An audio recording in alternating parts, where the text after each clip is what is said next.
আসসালামু আলাইকুম। কেমন আছেন সবাই? আশা করি আল্লাহর রহমতে ভালো আছেন। তো ভাবতে পারেন, লেবু বাজারে গিয়েছিলাম লেবু আনতে।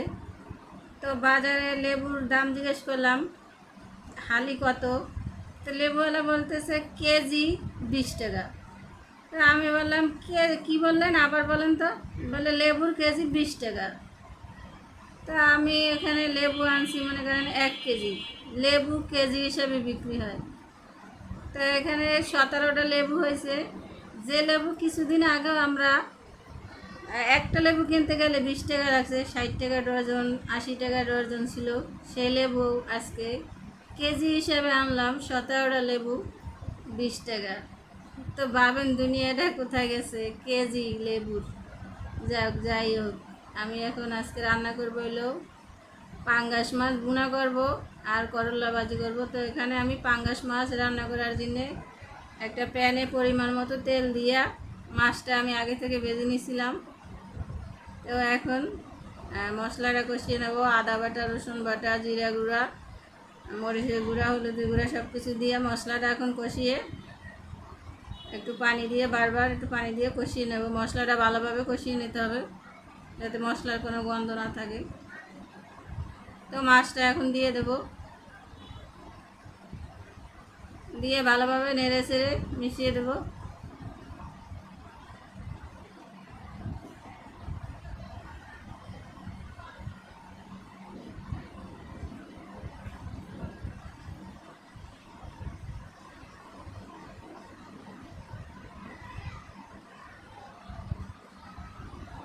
মাছটার ভিতরে একটু আমি ঢাকনা দিয়ে কিছুক্ষণ রান্না করব। ঢাকনাটা উঠিয়ে এখানে আমি 2-3-4 টুকরার মতো কাঁচামরিচ ফালি দিয়ে দেবো। উল্টিয়ে পাল্টিয়ে আবারও একটু নেড়ে দেবো।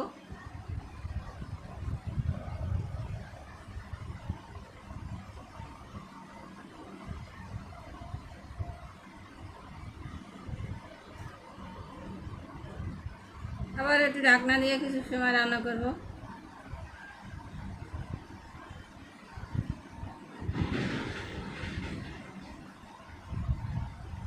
এখানে আমি একটু ভাজা জিরার গুঁড়ো দিয়ে দেবো, কিছুটা ধনিয়া পাতা কুচি দিয়ে দেবো। দিয়ে আবার আরও 2 মিনিটের মতো ঢাকনাটা দিয়ে আমি কিছু সময় রান্না করব।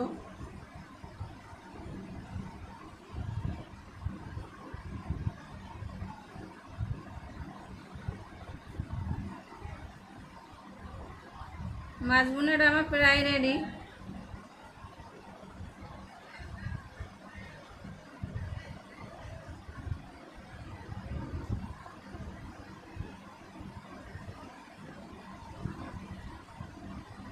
মাছ ভুনাটা আমার হয়ে গেছে, এখন উঠিয়ে নেব। উঠিয়ে আমি এখন এই চুলায় একটা প্যান বসাবো করলা ভাজি করার দিনে। তো আগে আমি একটু তেল দিয়ে দেবো 3 টেবিল চামচের মতো। দিয়ে এখানে আমি চিংড়ি মাছ দিয়ে করলা ভাজি করব। তো চিংড়ি মাছগুলো দিয়ে একটু লবণ হলুদ দিয়ে আমি একটু ভেজে নেব, কাঁচা গন্ধটা না যাওয়া পর্যন্ত একটু লাল লাল করে ভেজে নেব।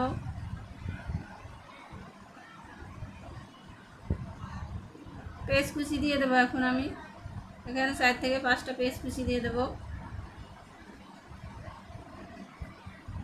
একটু নেড়ে ছেড়ে ভেজে নিয়ে এখন আমি করলা ভাজি এগুলো দিয়ে দেবো, কেটে দিয়ে পরিষ্কার করে রাখছি আগে থেকে।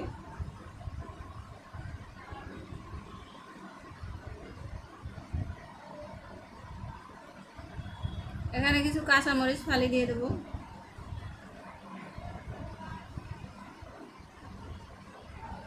নেড়ে ছেড়ে আমি করলা ভাজিগুলো রান্না করে নেব।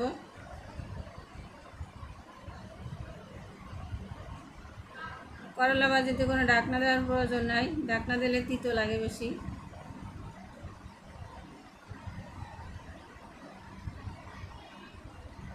কোনো ভাজি আমার কাছে বেশি মানে লাল লাল করলে ভালো লাগে না, কালারটা দেখতেও ভালো লাগে না। একটু সবুজ সবুজ কালার থাকলে ভালো লাগে।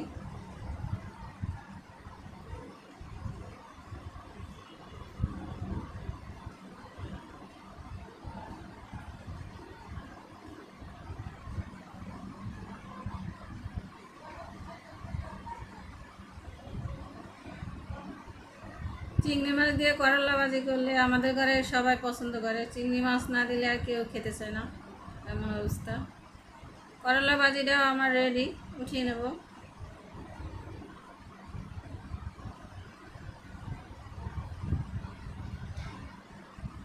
এখানে আমি আরেকটা প্যান বসাবো ঝিঙ্গে ভাজি করার জন্যে। তো এখানে আমি তেল দিয়ে দেবো পরিমাণ মতো। তেল দিয়ে পেঁয়াজ কুচি দিয়ে দেবো, কাঁচামরিচ কুচি দিয়ে দেবো, দিয়ে একটু নেড়ে ছেড়ে ভেজে নেব।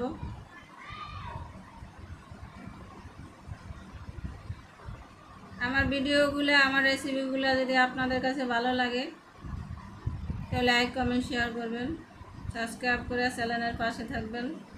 আমরা একটা ভিডিও করি অনেক কষ্ট করে।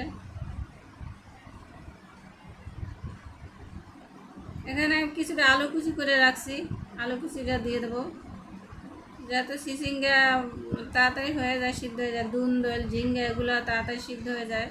একটু লবণ, একটু হলুদের গুঁড়া দিয়ে আমি আলুটা একটু সিদ্ধ করে নেব, নেড়ে ছেড়ে ভেজে নেব।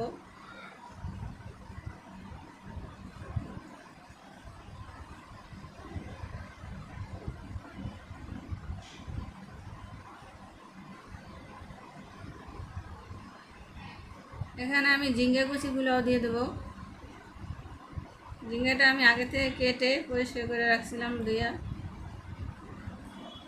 পানি জড়িয়ে রাখছিলাম, নাহলে দুন্দল থেকে ঝিঙ্গা থেকে পানি বের হয়।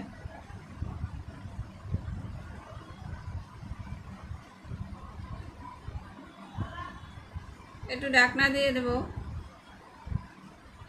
ঢাকনাটা উঠিয়ে আবার নেড়ে ছেড়ে একটু রান্না করবো।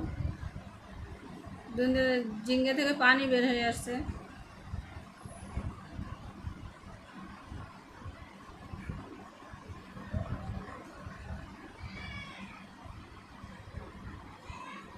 ঢাকনা দিয়ে আরও কিছু সময় রান্না করব।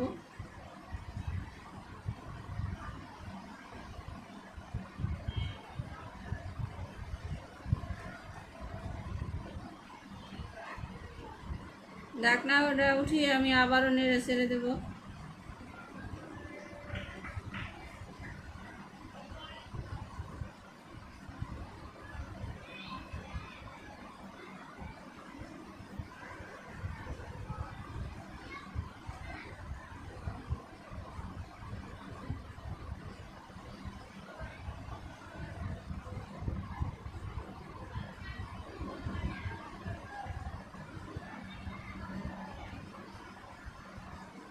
আবার একটু ঢাকনাটা দেবো যতক্ষণ পর্যন্ত রান্না করা না হয়, ঢাকনা দিয়ে রান্না করব।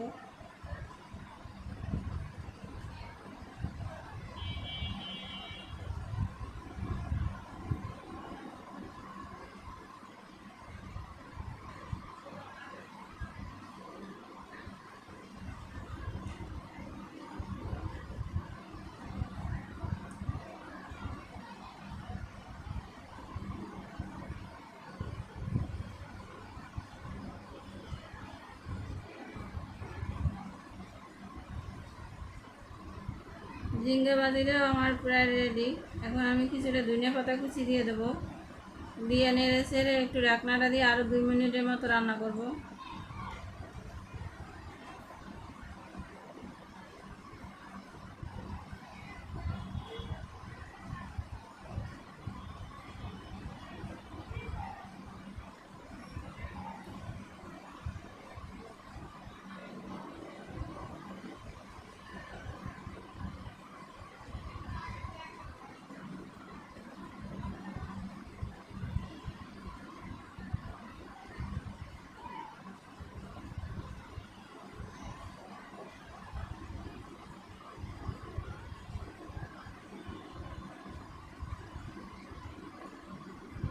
ঝিঙ্গে ভাজি আমার রেডি, এখন আমি পরিবেশন করব।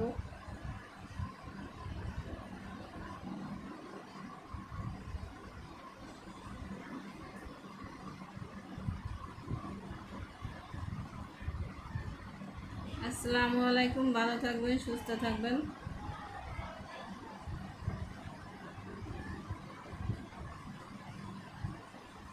আল্লাহ হাফেজ।